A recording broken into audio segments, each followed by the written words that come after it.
Welcome to BV9 news bulletin ముందుగా headlines చూద్దాం. Welcome to news alert.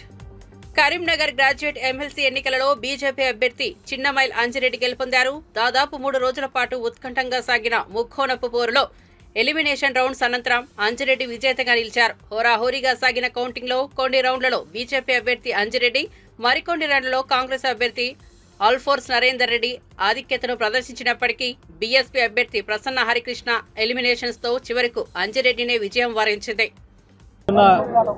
నాయకులకు, కార్యకర్తలకు ప్రతి ఒక్కరికి పేరు పేరున నమస్కారం తెలియజేస్తున్నాం. ఈరోజు ఎమ్మెల్సీ గెలవడానికి కారణము అన్న బండి సంజయ్ గారు, అదేవిధంగా రాష్ట్ర అధ్యక్షుడు కిషన్ రెడ్డి గారు, ఎంపీలు, ఎమ్మెల్యేలు అందరూ కలిసికట్టుగా పనిచేసి ఈరోజు నన్ను గెలిపించినందుకు మోదీ గారికి ధన్యవాదాలు. అదేవిధంగా కిషన్ రెడ్డి గారికి, బండి సంజయ్ గారికి, చింతల రామచంద్రరెడ్డి గారికి, మేయర్ గారికి, మరి ఇక్కడ ఉన్న అందరికీ పేరు పేరున ధన్యవాదాలు తెలియజేస్తా ఉన్నాను. ఇంకొకటి, ప్రతి ఒక్కరూ ఈ పరిషత్ ప్రభారి రాష్ట్ర అధ్యక్షులు, తర్వాత జిల్లా అధ్యక్షులు, మండలాధ్యక్షులు, తర్వాత పరిషత్ ప్రభారి ప్రతి ఒక్కరూ, అసెంబ్లీ కాన్స్టిట్యున్సీ కన్వీనర్లు, ప్రభారీలు, మండల ప్రభారీలు ప్రతి ఒక్కరూ కష్టపడ్డందుకు వారికి పేరు పేరున నేను ధన్యవాదాలు తెలియజేస్తూ, ఓటర్స్ ఎవరైతే ఉన్నారో అందరూ ఓట్లు వేసిన ప్రతి ఒక్కరికి నేను ధన్యవాదాలు తెలియజేస్తా ఉన్నాను. ఇప్పుడు బండి సంజయ్ గారు మాట్లాడవలసిందిగా కోరుతా ఉన్నాను.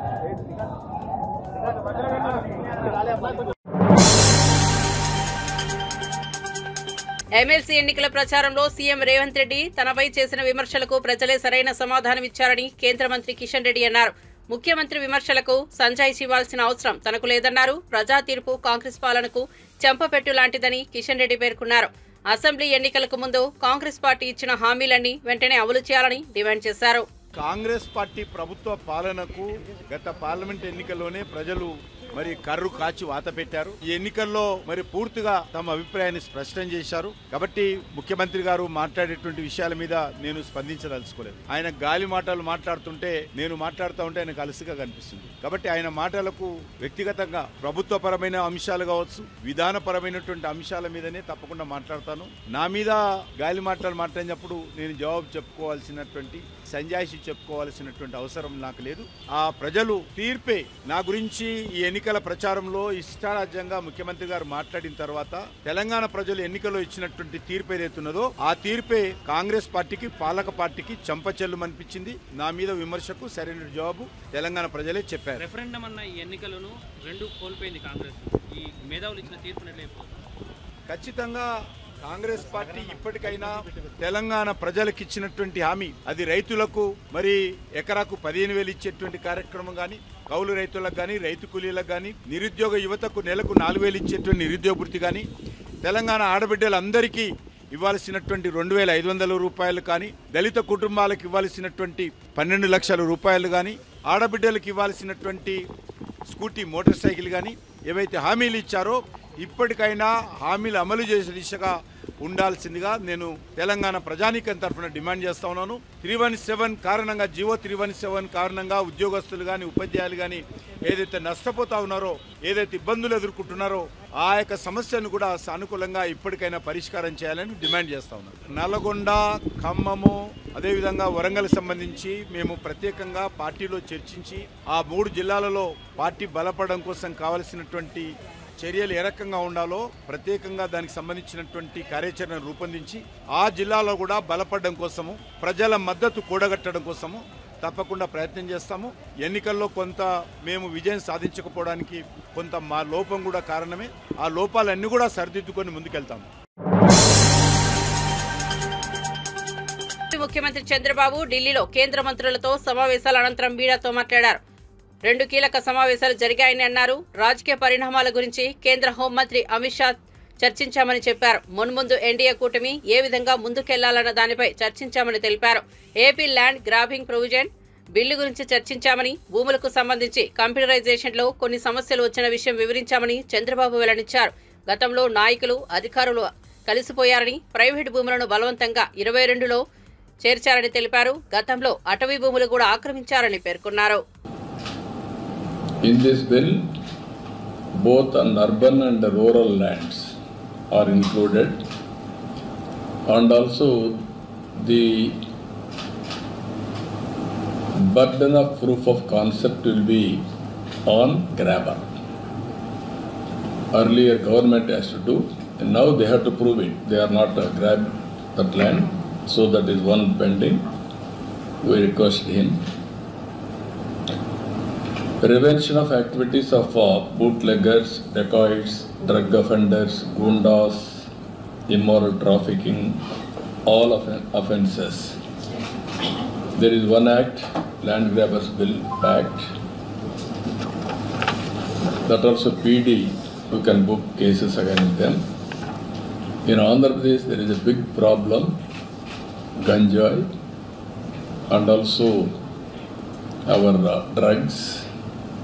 Even cultivation of ganjai is a big problem.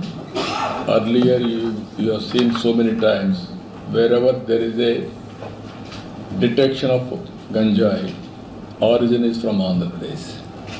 That is how they used to link it. Now we are very firm. There is an institution, EGAL.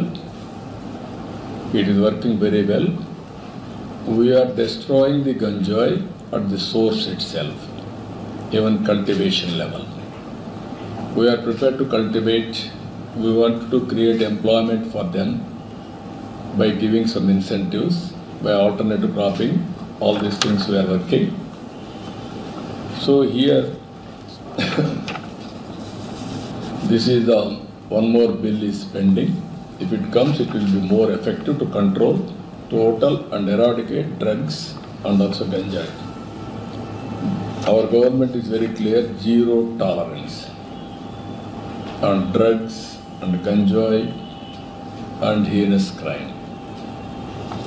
So that is another bill. These two bills I request him. Apart from that, being a partner of NDA, we will to discuss about financial problems because of 5 years destruction in Andhra Pradesh. Always I am telling you, he is the 4th time as Chief Minister. I have seen different regimes. At the same time, never I have seen this type of destruction and misuse, and also total bankrupt of finances. Around 10 lakh crores debt, outstanding arrears. Even recently, Niti Aayog has given a report. Debt drawing capacity for Andhra Pradesh, eligibility capacity for Andhra Pradesh is 0. We are saturated. Even Punjab is above us in this parameter. That is how they misused all these things. ఉత్తర తెలంగాణలో 2 MLC స్థానాలను BJP కైవసం చేసుకుంది. కమలనాథ్లో నూతనోత్సవం నెలకొంది. BJP శ్రేణుల సంబరాలు అంబరాన్నంటాయి. MLC ఎన్నికల్లో 2 స్థానాల్లో విజయాన్ని అందించిన ఓటర్లకు కేంద్ర హోంశాఖ సహాయ మంత్రి బండి సంజయ్ తెలంగాణ వందనాలు తెలిపారు. ఎమ్మెల్సీ ఎన్నికల్లో కాంగ్రెస్ కు ఓటమిని రంజాన్ గిఫ్ట్ గా ఇచ్చామని, పండగ చేసుకోవాలని కేంద్ర బండి సంజయ్ అన్నారు. పట్టభద్రుల ఎమ్మెల్సీ ఫలితం వెలువడిన వెంటనే బీజేపీ శ్రేణులతో కలిసి బండి సంజయ్ కౌంటింగ్ కేంద్ర అంబేద్కర్ స్టేడియం వద్దకు చేరుకుని సంబరాల్లో పాల్గొన్నారు. ఎన్ని చేసిర్రు, ఎన్ని పైసలు వంచారు లెక్కలు తీస్తాం. ఇప్పుడు ఇక అడ్డవులుగా సంపాదించి పైసల ద్వారా గెలుస్తామంటే మరి మాలాంటి కార్యకర్తలు ఏడవాలి అంటే అక్రమంగా సంపాదించిన డబ్బులు ఉండే గెలవాలి. దీనిలో ఇక డబ్బులు వంచే గెలవాలి.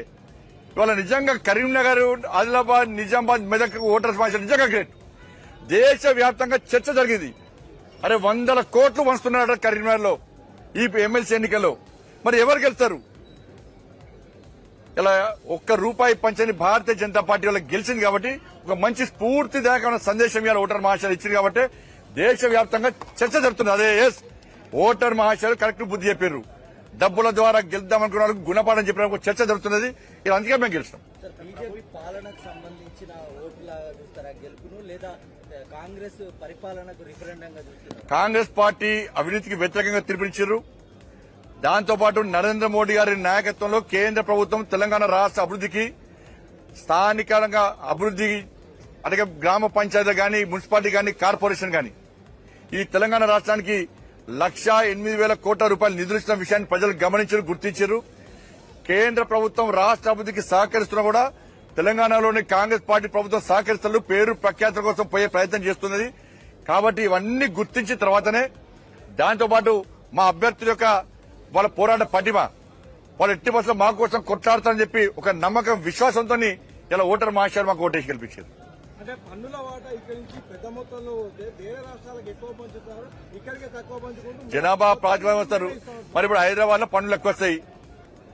ఆదిలాబాద్ లో ఎడుకోవాలి, ఆదిలాబాద్ లో ఎడుకోవాలి. ఆదిలాబాద్ అంటే హైదరాబాద్ కొట్టాడు. ఇప్పుడు మా పన్నులు మాకేయాలి, మాకు ఈ సంబంధం హైదరాబాద్ లో మాత్రమే ఖర్చు పెట్టాలంటే కాంగ్రెస్ పార్టీ ఏం సమాధానం చెప్తుంది? ఆదిలాబాద్ లోకి ఏం సమాధానం చెప్తుంది? హైదరాబాద్ లోకి ఏం సమాధానం చెప్తుంది? స్పష్టం చేయాలి వాళ్ళు.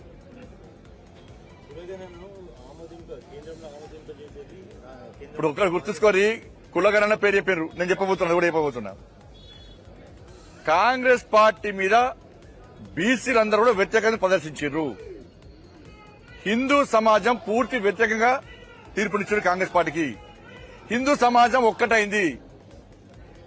10% ముస్లింస్ వచ్చి ఇలా బీసీలో కలపడాన్ని బీసీ సమాజం వ్యతిరేకించింది, హిందూ సమాజం వ్యతిరేకించింది. రంజాన్ పండుగ సందర్భంగా వాళ్ళకి ఎగ్జామ్షన్ ఇచ్చిన విషయం, తబ్లిగీ జమాతాలకు 2 కోట్లు 3 కోట్లు ఇచ్చిన విషయం, ఇలా హిందూ సమాజాన్ని నిర్లక్ష్యం చేస్తున్న విషయం, ఒక వర్గానికి కొమ్ముగాస విధానం. అందుకే చెప్తున్నా నేను, ఈ ఓటమిని కాంగ్రెస్ పార్టీకి రంజాన్ గిఫ్ట్ గా ఇస్తున్నాం, పండుగ చేసుకోమంటున్నాం. మేము ఇప్పటికైనా సంతృష్టికర విధానం అనుకోండి. హిందూ సమాజాన్ని నిర్లక్ష్యం చేస్తే హిందూ సమాజంలో చైతన్యం లేదు, హిందూలో ఐక్యత లేదు అని కాంగ్రెస్ పార్టీలకు ఎవరైనా భావిస్తే ఇదే విధమైన గుణపాఠం చెప్తున్న విషయాన్ని రాజకీయ పార్టీలు గుర్తుంచుకోవాలి, కుహనా సెక్యులర్ వాదులు గుర్తుంచుకోవాలి. ఇక్కడ హిందూ సమాజం ఒక్కటైంది, హిందూ ధర్మం గెలిచింది. ఇక్కడ హిందువులు ఓటు బ్యాంక్ గా మారారు.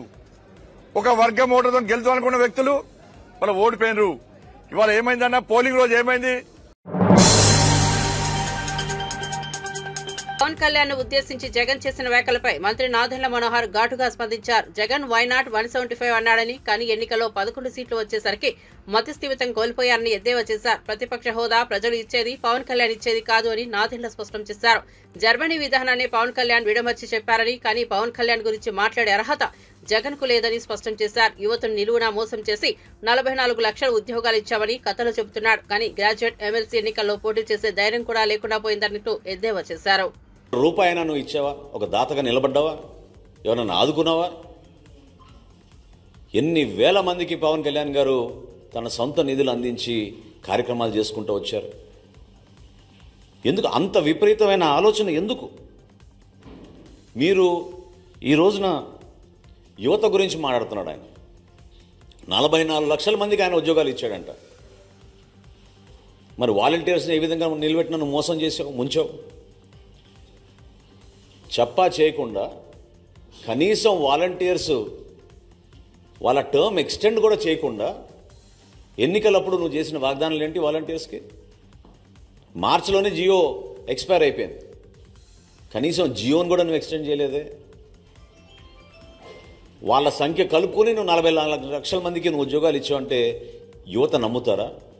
నిన్న ఇచ్చారు అద్భుతమైన తీర్పు ఆ యువత. ఏ విధంగా పట్టభద్రులు ఊహించని విధంగా సుమారు 70% మెజారిటీ వచ్చేటట్టు, ఓటు బ్యాంక్ వచ్చేటట్టు, ఓట్ షేర్ వచ్చేటట్టు కూటమి ప్రభుత్వానికి అండగా నిలబడ్డారో మీరు అందరూ చూశారు. ఒక ఆర్థిక విధ్వంసం సృష్టించిన మనిషి స్వలాభం కోసం, సొంత ఆస్తుల కోసం గతంలో వాళ్ళ తండ్రి గారు ఉన్నప్పుడు కూడా అదే విధంగా ఉపయోగించుకుని తన 5 సంవత్సరాల పరిపాలన కూడా అదే విధంగా చేశారు. అసలు సూపర్ 6 గురించి నీకు మాట్లాడే అర్హత ఏదైనా అడుగుతున్నాను నేను. దీపావళి రోజు ఇచ్చాపురంలో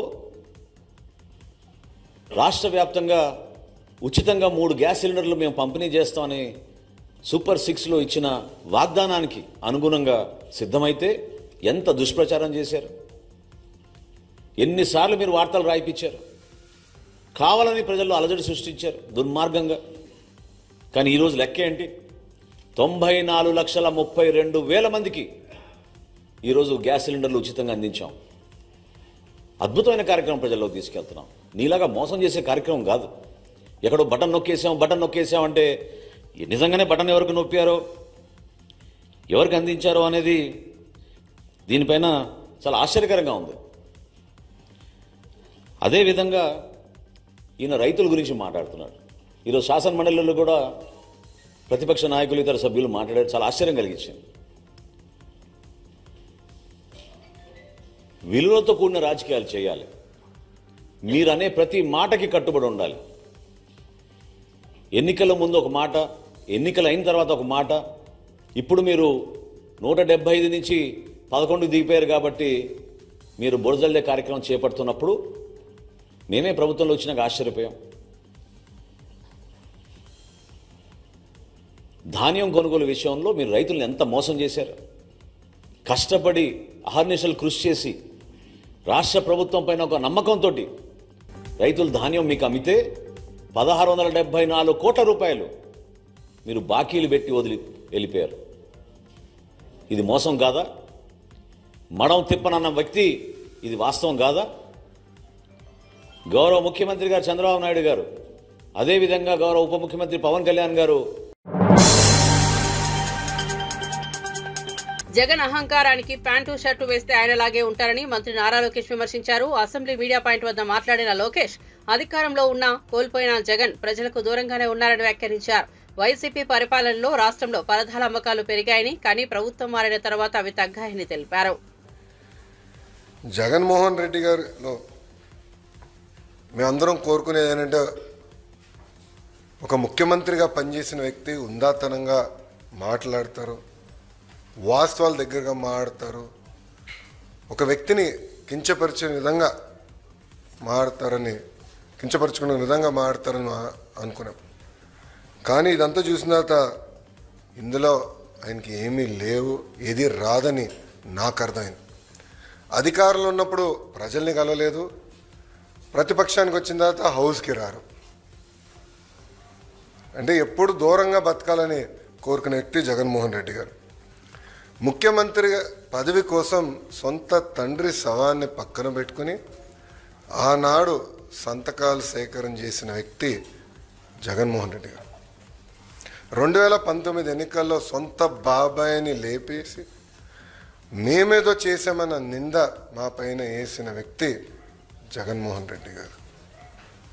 ఇంతేకాకుండా ఈరోజు ప్రభుత్వం పైన, బడ్జెట్ పైన, గౌరవ ఉప ముఖ్యమంత్రి గారి పైన మాట్లాడి చూస్తే నిజంగానే నాకు చాలా ఆశ్చర్యం వేస్తుంది. పరదాల ప్రభుత్వం ఈరోజు పోయింది. అదేవిధంగా బూతులు తిట్టే శాసనసభ్యులు కూడా పోయారు. ఎప్పుడు లేని విధంగా ప్రజల కోరిక మేరకు ప్రజలకు ఏదైతే అవసరం ఉందో అది ఈరోజు బడ్జెట్లో మేము పెట్టుకుంటాం జరిగింది. ఎన్నికల ముందల వై నాట్ 175 అని పదే పదే చెప్పిన వ్యక్తి ప్రజలు 11 స్థానాలు ఇచ్చారు. ప్రజలే మీకు ప్రతిపక్ష హోదా ఇవ్వకూడదని నిర్ణయించుకున్నారు. అది ఆయన ఇప్పుడు కూడా తెలుసుకోకుండా నిన్న చెప్పా, వన్డే ముఖ్యమంత్రి కరెక్ట్గా హౌస్ ప్రారంభమయ్యే రోజు మొదటి రోజు వస్తారు, నాకు ప్రత్యేక హోదా, క్షమించాలి, నాకు ప్రతిపక్ష నేత హోదా ఇవ్వాలి అని కోరుకుంటాడు, వెళ్ళిపోతాడు. మళ్ళీ ఎప్పుడు ఆయన కంపడు. అలాంటి పరిస్థితి మనందరం చూస్తున్నాం. ఇప్పుడు ఆయన ఆలోచించాలి, ఎందుకు 11 స్థానాలు ప్రజలు ఆయనకి ఇచ్చారు. ఆయన ఆలోచించాలి, ఎందుకు సొంత తల్లి, చెల్లి, కార్యకర్తలు, నాయకులు ఆయన నమ్మట్లేదని. మొన్న బ్యాలెట్ ద్వారా దాదాపు 67% ఓట్లు కూటమి అభ్యర్థులు ఆల్పాటి రాజేంద్ర ప్రసాద్ గారు, ఇంకొక పక్కన రాజశేఖర్ గారు ఓట్లు సాధించారు. నేను చెప్పా, ఈవీఎం అయినా బ్యాలెట్ అయినా గెలుపు కూటమి ప్రభుత్వం. అలాంటిది ఈరోజు గౌరవ ఉప ముఖ్యమంత్రి గారిని కించపరిచే విధంగా ఆయన మాట్లాడారు. ఆయన మాజీ ముఖ్యమంత్రి జగన్మోహన్ రెడ్డి గారు ఒకసారి ఆలోచించారు. మొన్న ఎన్నికల్లో ఆయనకు వచ్చిన మెజారిటీ ఎంత, గౌరవ ఉప ముఖ్యమంత్రి గారికి వచ్చిన మెజారిటీ ఎంత. మొన్న జరిగిన ఎన్నికల్లో వైకాపాకి ఎన్ని సీట్లు వచ్చినాయి, జనసేన పార్టీకి ఎన్ని సీట్లు వచ్చినాయో ఆయన ఒకసారి ఆలోచించాలి. అంతేగాని నోరుంది కనుక ఇప్పుడు కూడా నేను అనుకుందే రైటు, అధికారంలో ఉన్న వాళ్ళని నేను కించపరిచే విధంగా మాట్లాడతాను, ఎగతాళి చేస్తూ ఉంటాం నిజంగానే చాలా చాలా బాధాకరం. ఈరోజు రాష్ట్రంలో మీరు చూస్తే ఎప్పుడు లేని విధంగా మళ్ళీ అభివృద్ధి కార్యక్రమం. తెలంగాణకు అన్యాయం చేయడం అంటే ఆంధ్రప్రదేశ్ ముఖ్యమంత్రి చంద్రబాబు చెబుతున్న సమన్యాయమని మాజీ మంత్రి బీఆర్ఎస్ ఎమ్మెల్యే హరీష్ రావు ఆగ్రహం వ్యక్తం చేశారు. చంద్రబాబుకు చిత్తశుద్ది ఉంటే తెలంగాణ నిర్మిస్తున్న ప్రాజెక్టులపై అభ్యంతరం లేదని కేంద్రానికి లేఖ రాయాలని డిమాండ్ చేశారు. తెలంగాణకు అన్యాయం చేయడంలో చంద్రబాబు, జగన్ ఇద్దరిది ఒకే బాట అని విమర్శించారు. తెలంగాణ నీటి హక్కుల కోసం పోరాడేది బీఆర్ఎస్ పార్టీయేనని స్పష్టం చేశారు. ఆయన సిద్దిపేటలో మీడియాతో మాట్లాడుతూ ఇటీవల చంద్రబాబు చేసిన ప్రసంగంపై ఘాటు వ్యాఖ్యలు చేశారు. తాను కాళేశ్వరం ప్రాజెక్టును వ్యతిరేకించలేదని, సముద్రంలో కలిసే నీళ్లను మాత్రం తీసుకెళ్తానని, తెలంగాణ, ఏపీ తనకు రెండు కన్నులు లాంటివని, రెండు రాష్ట్రాలకు సమన్వయం జరగాలంటూ చంద్రబాబు చేసిన వ్యాఖ్యలను తీవ్రంగా ఖండిస్తున్నట్లు హరీష్ రావు తెలిపారు. ఆంధ్రప్రదేశ్లో ప్రాజెక్టులు కట్టి తెలంగాణ నోరు కొట్టింది. కృష్ణానదిలో అత్యధిక పరివాహక ప్రాంతం కలిగిన ప్రాంతం తెలంగాణ. కానీ ఉల్టా 75 ఆంధ్రాకు పోతే 25 తెలంగాణకు వస్తున్నాయి. ఉద్యమాలు పుట్టే దాంట్లో నుంచి. ఇలా గోదావరి విషయంలో కూడా మీరు అదే ప్రయత్నానికి తెరలేపుతున్నారు. పేరు సముద్రంలో కలిసే నీళ్లు, కానీ ఇప్పుడు మీరు దాదాపు 200 టీఎంసీల నీళ్లను గోదావరి నుంచి పెన్నా బేసిన్కి తీసుకుపోవడానికి ప్రయత్నం చేస్తున్నారు. దీన్ని మేము చాలా తీవ్రంగా వ్యతిరేకిస్తూ ఉన్నాం. ఎందుకంటే అప్పటి బచావత్ ట్రిబ్యునల్ గోదావరిలో మొత్తం 1480 టీఎంసీలను ఉమ్మడి ఆంధ్రప్రదేశ్కు కేటాయించింది. ఉమ్మడి ఆంధ్రప్రదేశ్లో అప్పటి ప్రభుత్వాలు ఇచ్చిన జీవోల ప్రకారమే 968 టీఎంసీలు తెలంగాణకు వివిధ జీవోల ద్వారా కేటాయించారు. కానీ నిజంగా పేపర్ మీద 968 టీఎంసీలు, వాడకం ఎప్పుడూ 200 టీఎంసీలు కూడా దాటలేదు.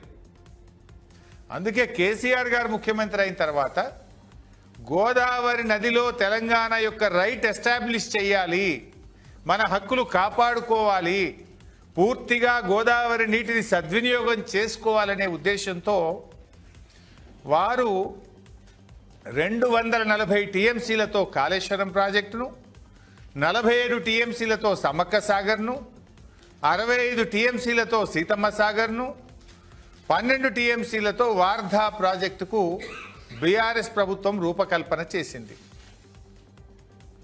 కానీ ఈరోజు ఏం జరుగుతుంది?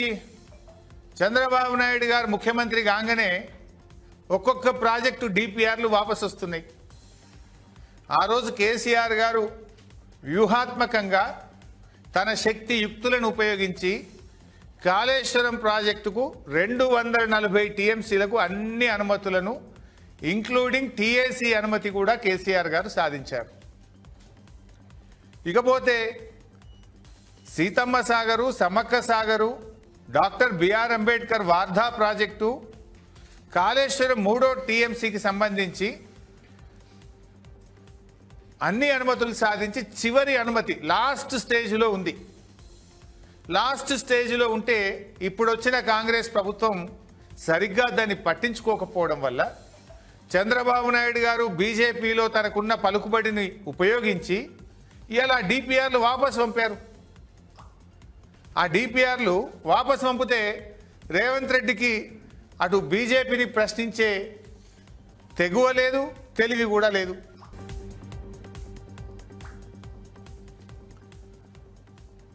మొన్న మీడియా ముందు కూడా ఢిల్లీలో మీరు చూశారు, రేవంత్ రెడ్డిని కొంతమంది జర్నలిస్టులు ప్రశ్నలు అడిగితే ఆయనకు అవగాహన లేకుండా I'm not the right person అంటూ ముఖం చాటేసిండు రేవంత్ రెడ్డి గారు. ఇంకా ఈయన చంద్రబాబు. సీఎం రేవంత్ రెడ్డి బీజేపీలో చేరుతానంటే వ్యక్తిగతంగా తాను ఆహ్వానిస్తానని ఆ పార్టీ ఎంపీ ధర్మపురి అరవింద్ అన్నారు. బుధవారం బీజేపీ రాష్ట్ర కార్యాలయంలో ఆయన మీడియాతో మాట్లాడుతూ సీఎం పదవి నుంచి తొలగిస్తే రేవంత్ రెడ్డి చూస్తూ ఊరుకుంటాడా అని ప్రశ్నించారు. అదే జరిగితే తాను స్వయంగా బీజేపీలోకి ఆహ్వానిస్తానని తెలిపారు. కాంగ్రెస్ నేతలు రేవంత్ రెడ్డి తనకు మిత్రులేనని పేర్కొన్నారు. ఫ్యూచర్ సిటీ కోసమే రేవంత్ రెడ్డి ప్రధాని మోదీని మంచోడని పొగుడుతున్నారని వివరించారు. ఫ్యూచర్ సిటీకి లోటస్ అని పేరు పెడితే కేంద్రం నుంచి అన్ని అనుమతులు ఇస్తామని తెలిపారు. కాంగ్రెస్ ప్రభుత్వంలో పాలనాపరమైన శూన్యత కనిపిస్తోందని, దీనికి ఎమ్మెల్సీ ఎన్నికల ఫలితాలే నిదర్శనమని విమర్శించారు.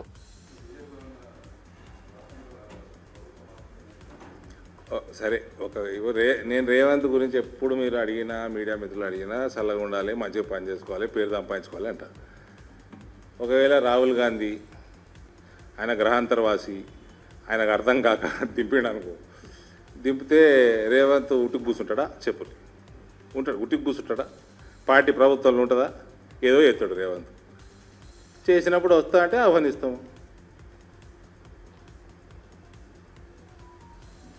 నా తరఫున ఆహ్వానిస్తాం. మరి డెసిషన్ నా చేతిలో లేదు. డెసిషన్ మళ్ళీ కిషన్ అన్నం తిట్టిండు అన్నాం, మరి కిషన్ అన్నం తీసుకోండి డెసిషన్.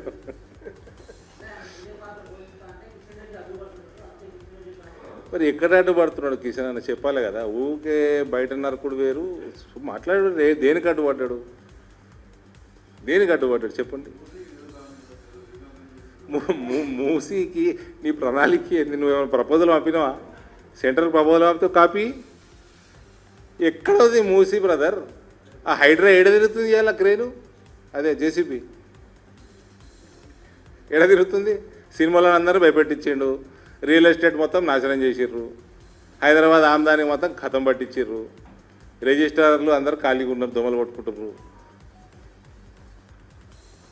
అటు ఇటు చేసి హైదరాబాద్ మీద ఏం పగ ఉన్నదో చెప్పాలి రేవంత్కి. ఏదో పగబట్టిండు హైదరాబాద్ని. ఇది ఏ రాష్ట్రం కోసం?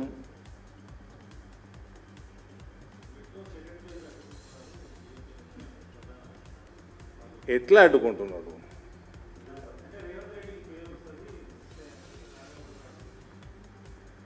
ఎట్లా అడ్డుకుంటున్నాడు అంటే ఏంది? What is on what ground? ఇప్పుడు మా దగ్గర ఎట్లుంటుంది చెప్పాలన్నా, ఇక్కడ మెట్రో ఈ ప్రాంతానికి సిటీకి సంబంధించింది. ఆర్మూరు ఆదిలాబాద్ లైన్ అవుట్ ఉంది పెండింగ్ అనేక సంవత్సరాల నుంచి. That is central state government ఒక జేవీ. కేసీఆర్ సంతకమే పెట్టలే, ఫండ్స్ ఇచ్చిన తర్వాత సంతకమే పెట్టలే. కానీ ఇది పెండింగ్ ఉన్నది, ఇది పెండింగ్ ఉన్నది, ఇది పెండింగ్ అంటారు. ట్రైబల్ యూనివర్సిటీకి జాగానే ఇయ్యలే సంవత్సరాలు. జాగ ఇచ్చిన సంవత్సరం యూనివర్సిటీ పనులు స్టార్ట్ అయినాయి. వరంగల్ మన ఈ కోచ్ ఫ్యాక్టరీకి వ్యాగన్ ఫ్యాక్టరీ స్టార్ట్ అవుతుంటే దానికి జాగ ఇయ్యలే మస్తు రోజులు.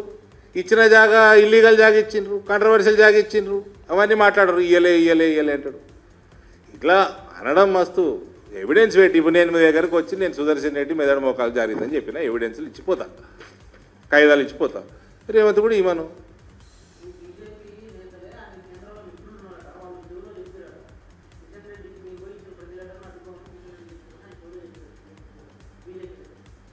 బీజేపీ నేతలు రేవంత్ మిత్రులు ఉన్నారా? ఏం చెప్పారు చెప్పండి. మరి ఎట్లా అడ్డుకున్నాడు చెప్పు. ఇప్పుడు మీ మంత్రి నా ప్రాజెక్ట్ అడ్డుకుంటున్నాడు, రేవంత్ నాకు కూడా మిత్రుడే చెప్తున్నా కదా. ఆ సుదర్శన్ రెడ్డి కూడా నిన్న మొన్నటి దాకానే మర్యాదగా మాట్లాడుతుంటే.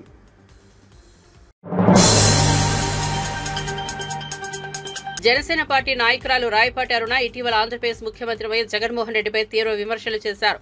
ఆమె జగన్ను కేఏపాలను మించిన జోకర్గా అభివర్ణించారు. అంతేకాకుండా పవన్ కళ్యాణ్కి భయపడే అసెంబ్లీ నుంచి పారిపోయారని ఆరోపించారు. దేవుడు తీసుకెళ్లినటువంటి తండ్రి శవం, నువ్వు పంపించినటువంటి బాబాయ్ శవం, ఈ రెండు చావు మేళాలు కలిసొచ్చి నీ విజయానికి బ్యాండ్ మేళం అయ్యాయి గానీ, లేదంటే నువ్వు అసలు కార్యకర్తగా కూడా పనికిరానటువంటి ఖైదీవి. నువ్వు ముఖ్యమంత్రి అవడం ఏంటి మా దరిద్రం కాకపోతే?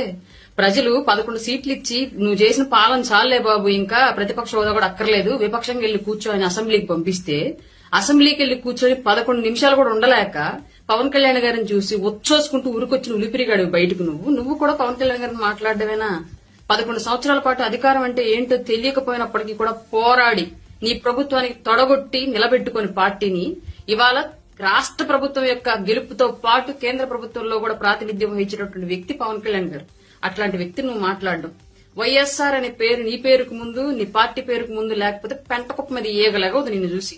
నువ్వు కూడా మాట్లాడటం ఏంటి బా చండాలంగా? ఇక రాజకీయాలకు పనికిరావు గానీ సర్దుకో సల్లగా కేసుల వారం తెలుసుకుని ఆస్తుల సెటిల్మెంట్లు చూసుకొని ఇంకా చెల్లి తల్లి కూడా ఉమ్మెత్తేస్తున్నారు. ఇక నీకెందుకు? ఇంతకుముందు ఆంధ్రప్రదేశ్ రాజకీయాల్లో కేఏ పాల్ గారు ప్రెస్ మీట్ పెడితే జోకే ఉండిద్దని చెప్పి చూసేవాళ్ళు. ఇవాళ ఆయన చూడట్లా, ఆయన మరిపించి జోకర్ పోయి ట్రోలర్ నువ్వు అయ్యావు ఆంధ్రప్రదేశ్ లో. నువ్వు ప్రెస్ మీట్ పెడితేనే మేమర్స్ వచ్చేస్తున్నారు ఏం మాట్లాడా అని చెప్పేసి.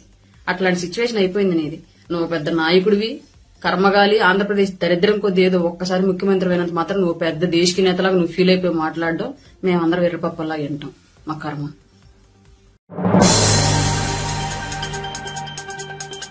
ఇవి బులెటిన్ విశేషాలు చూస్తూనే ఉండండి VV9 న్యూస్.